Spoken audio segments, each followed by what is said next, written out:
বন্ধুরা, অসুস্থ ছিলাম, এখন একটু সুস্থ, তাই আপনাদেরকে আজকে আবার রান্না দেখাতে আসলাম। বন্ধুরা, আমাদের কড়াই গরম হয়ে গেছে, তেল দিয়ে দেব।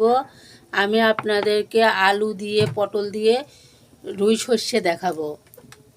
এখানে আমি আগে থেকে হলুদ লবণ ঝাল দিয়ে মাছটা মাখাই নিলাম। এখানে লবণ হলুদ দিয়ে আমি মাছটা মাখায় রাখছিলাম।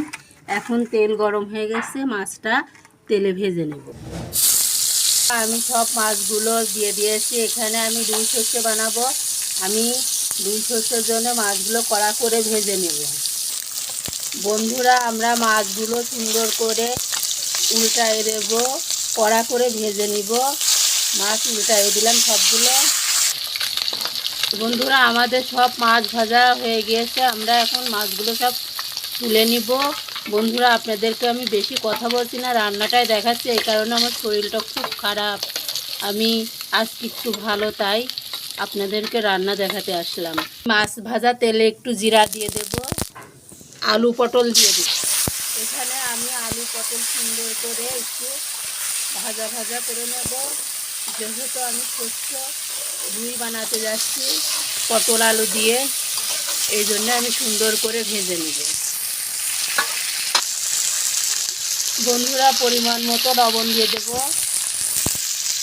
দিয়ে আমি আলু পটলটা সুন্দর করে একটু ভাজা ভাজা করে নেব, যাতে রুই সর্ষের সাথে মজা লাগে। বন্ধুরা, আমি এখানে কাঁচা ঝাল চিড়ে নিয়েছি, সরিষা, জিরা, পেঁয়াজ, রসুন বেটে নিয়েছি পরিমাণ মতো।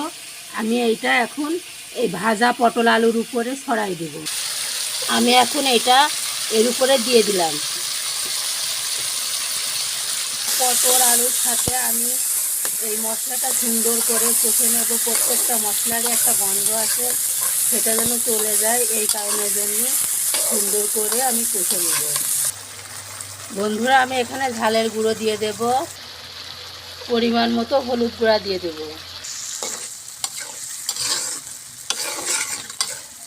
বন্ধুরা, আমি পটল আলু ভেজে নিয়েছি। এবার এই মশলার সাথে আমি সব পটল আলুগুলো সুন্দর করে কষে নেব। বন্ধুরা, আমাদের রুই সর্ষের তরকারি আলু পটল কষানো হয়ে গেছে। আমরা এখন সুন্দর করে পরিমাণ মতো পানি দেব। আপনারা আপনাদের পছন্দ মতো দিবেন। আমি কিভাবে রান্না করলাম আপনাদের সব দেখালাম, বাকিটুকু পরিবেশন করে দেখাবো।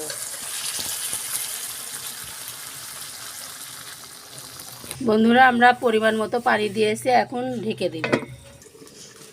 বন্ধুরা, আমি এখানে বেসম আর চালের গুঁড়ি নিয়ে নিয়েছি পরিমাণ মতো, হাফ কাপ করে। আমি এখানে লবণ দিয়ে দেব। দিয়ে এখানে আমি মাছের ডিম দিয়ে সবজি বড়া বানাবো। মাছের ডিমের সবজি বড়া। পটল দিয়ে আলু কুচানো দিলাম। বন্ধুরা, পটল আলু কুচানো দিয়ে আমি রসুন আর ঝালের কুচি দিলাম। আমি পেঁয়াজ কুচি দিয়ে দিলাম।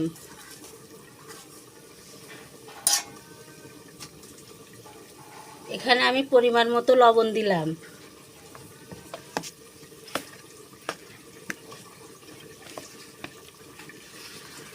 একটু ঝালের গুঁড়া দিব।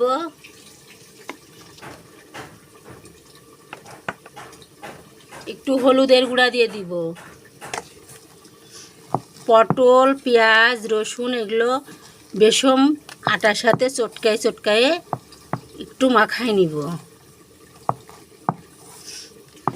বন্ধুরা, আমি এখানে রুই মাছের ডিম দিয়ে দিব, করে চটকায়ে দেব। সব সবজি পেঁয়াজ সব কিছুর সাথে সুন্দর করে মেখে নিব।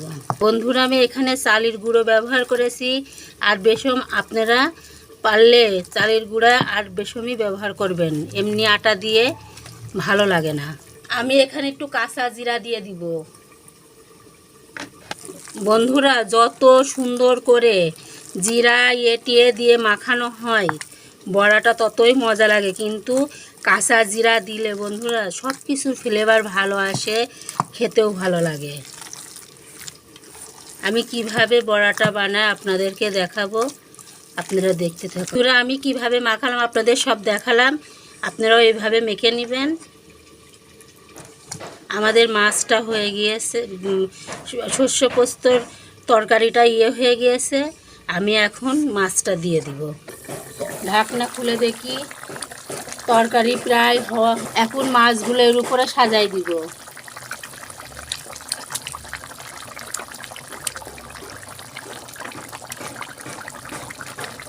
বন্ধুরা, এভাবে আগেকার দিনের মানুষ বিটার বোর্ডে তো তেল দিত না, বিটার বোরা খুব কষ্ট করে রান্না করতো।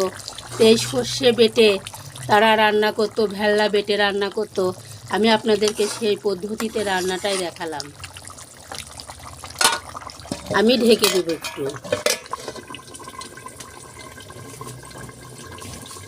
বন্ধুরা, পরিবেশন করে আপনাদের ফাইনাল লুক দেখাবো। বন্ধুরা, এখানে আমরা মাছের ডিমি সবজি বড়া করব।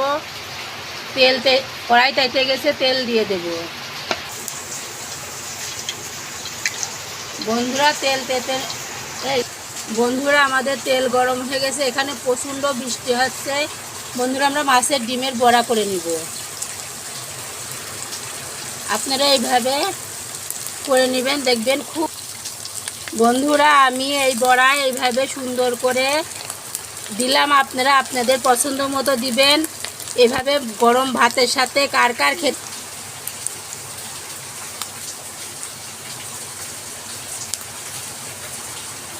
বন্ধুরা, গরম ভাতের সাথে এরকম মাছের ডিমের সবজি বড়া খেতে কার কার ভালো লাগে আমাকে কমেন্ট করে জানাবেন আপনারা।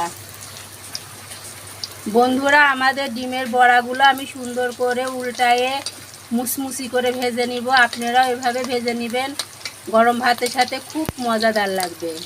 আমি সব বড়াগুলো এভাবে ভেজে নিব, আপনাদেরকে পরিবেশন করে বাকিটা দেখাবো। বন্ধুরা, আমাদের এখানে সর্ষে দিয়ে রুই মাছ পটল আলুর ঝোল হয়ে গিয়েছে।